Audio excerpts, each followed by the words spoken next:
السلام عليكم ورحمة الله، مرحبا بكم معايا اليوم فيديو ديال اليوم ان شاء الله نقدم لكم بعض التوضيحات بخصوص الغسالة الاوتوماتيكية. بزاف ديال الناس يسولوني عليها بان تطلق لهم ريحة خايبة في الملابس ديالهم، فان إن شاء الله اليوم غادي نعطيكم بعض التوضيحات اللي كتخلي الملابس ديالكم دائما تكون ما كتطلق فيهم لا ريحة خايبة لا حتى شي حاجة. يعني بعض التوضيحات حطيت فيديو توضيح بخصوص الغسالة الأوتوماتيكية، ولكن ما تشافش إن شاء الله اليوم فيديو قصير توضيحي كنتمنى تشوفوه باش تستافدوا.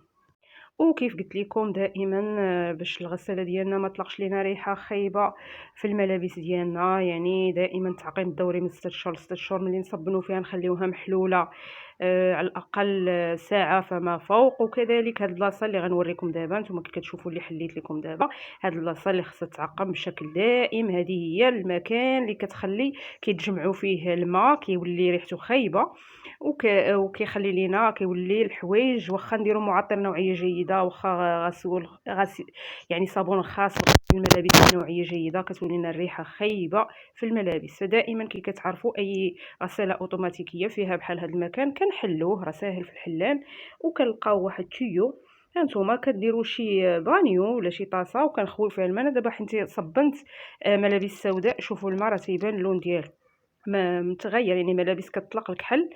هانتوما انا راه كل مثلا حيت انا بعض الخطرات بحال الصيف كنصبن يوميا، كل جوج صبينات ثلاثه كنحلها وتنخوي هذا الماء باش ما نخليش هذا الماء، حيت الا بقى راه كدوز عليه غير لا خليتوه على الاقل اسبوع وخويت تلقاو الريحه ديالو كريهه. فدائما بالنسبه للناس اللي كيصبنوا كل اسبوع ولا جوج مرات في الاسبوع كل تصبينه يحاولوا يخويوه هاد التيو ويردوه. وبالنسبه للناس اللي كيصبنوا يوميا على الاقل جوج صبينات ثلاثه كنحلوه وتنخويوه عاد. ما عمرنا نخليو، كاين بعض الناس اللي كيقولك ما عمرنا حليناه، يعني راه مشكله، راه داك واخا ديروا اي صابون درتو اي معطر درتو غادي يطلق لكم ريحه خايبه صافي. وهذا المكان هذا اللي كنحل فيه انا دابا، هذا كتمشي ليه بعض الرواسب، يعني الا كان شي حجره شي حاجه مشات لكم وسط الملابس راه كتلقاوها صديفه اي حاجه، حتى هو حلوه ومسحوه. هو ما فيش الماء بزاف ولكن ما تحلوش هو الاول، دائما حلو التيو نخويو عاد من بعد كنحلوا هذا المكان تمسحوه تردوا ليه الغطاء ديالو، وباش تبقى لينا الغساله ديالنا دائما معقمه نقيه.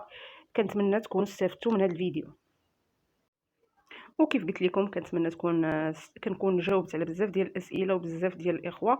بالنسبه راه كاين فيديو سابق عندي في القناه غنحط لكم الرابط في صندوق الوصف بالنسبه كيف التعامل مع الغساله الاوتوماتيكيه، يعني البرامج ديالها والتعقيم كل شيء في هذاك الفيديو اللي نخلي لكم. وكنتمنى نكون فدت الناس بالنسبه لهذا السؤال اللي يخلي لهم الملابس ديالهم رائحه كريهه.